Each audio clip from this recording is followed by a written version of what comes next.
வணக்கம். அதிமுகவின் பொதுச்செயலாளர் இருக்கையில் செங்கோட்டையன் அவர்கள் நிச்சயமாக இது நடக்குமா என்று மிகப்பெரிய அளவில் பேசப்படக்கூடிய தகவலாகத்தான் இணையதளங்களில் வெளியாகி பெரும் பரபரப்பை ஏற்படுத்தி இருக்கிறது. குறிப்பாக ஜூன் 4ஆம் தேதி வரை அதிமுகவில் நிகழக்கூடிய குழப்பங்கள் அனைத்திற்கும் எடப்பாடி பழனிசாமி அவர்கள்தான் இருப்பார் என்பதில் எந்த ஒரு மாற்று கருத்தும் கிடையாது.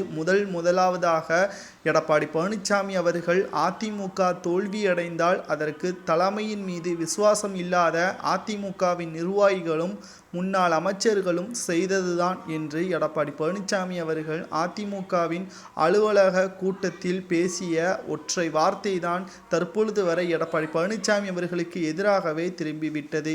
மேலும் அவரது பிறந்தநாளில் கூட முன்னாள் அமைச்சர்கள் வாழ்த்துக்கள் தெரிவிக்கவில்லை.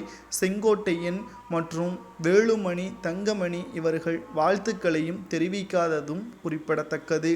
ஜூன் 4ஆம் தேதிக்கு பிறகு அதிமுகவின் தலைமை மாறும் என்று திமுகவின் அமைச்சர் ரகுபதி அவர்கள் தகவல் ஒன்றை வெளியிட்டிருந்தார். ஆனால் தற்பொழுது இதற்கு பதிலளித்த செங்கோட்டையன் அவர்கள் அதிமுகவை பிளவுபடுத்தும் விதமாக பிற கட்சிகள் பேச வேண்டாம், அதுவும் அமைச்சராக இருக்கக்கூடிய ரகுபதி அவர்கள் இதை பற்றி பேசுவதற்கு தகுதி கிடையாது என்றும் அவர்களது கட்சியிலேயே பல குழப்பங்கள் இருப்பதாகவும் தற்பொழுது செங்கோட்டையன் அவர்கள் வெளியிட்டிருக்கிறார். இந்த சூழ்நிலையில்தான் செங்கோட்டையன் அவர்கள் அதிமுகவின் பொதுச் செயலாளராக வருவாரா என்ற ஒரு கேள்விற்கு ஜூன் 4ஆம் தேதிக்கு பிறகு நிச்சயமாக தலைமையில் ஒரு மாற்றம் நிகழும். அது மக்கள் மற்றும் அதிமுகவின் தொண்டர்கள் அதிமுகவின் தலைமையை தீர்மானிப்பார்கள் என்றும் செங்கோட்டையன் அவர்கள் அந்த வார்த்தையை பயன்படுத்தியிருக்கிறார்.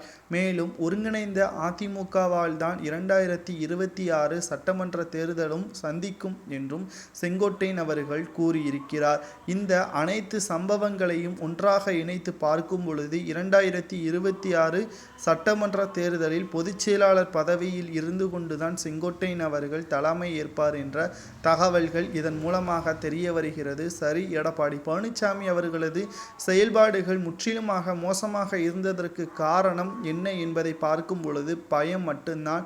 தனது ஆதரவாளர்கள் அனைவரும் தனக்கு எப்பொழுதுமே கட்டுப்பட வேண்டும், அதற்காகத்தான் புதிய வேட்பாளர்களை இந்த நாடாளுமன்ற தேர்தலில் அறிவித்தார். மேலும் தொண்டர்களும் நிர்வாகிகளும் இவர்களுக்கு வெற்றி வாய்ப்பை ஏற்படுத்துவார்கள் என்று நினைத்தார். ஆனால் கடைசி நேரத்தில் புதிய வேட்பாளர்களை அறிவித்ததன் காரணமாக நிர்வாகிகளும் மாவட்ட செயலாளர்களும் அந்தந்த தொகுதியில் சரியாக வேலை செய்யவில்லை என்ற தகவலும் எடப்பாடி பழனிசாமி அவர்களுக்கு சென்றது.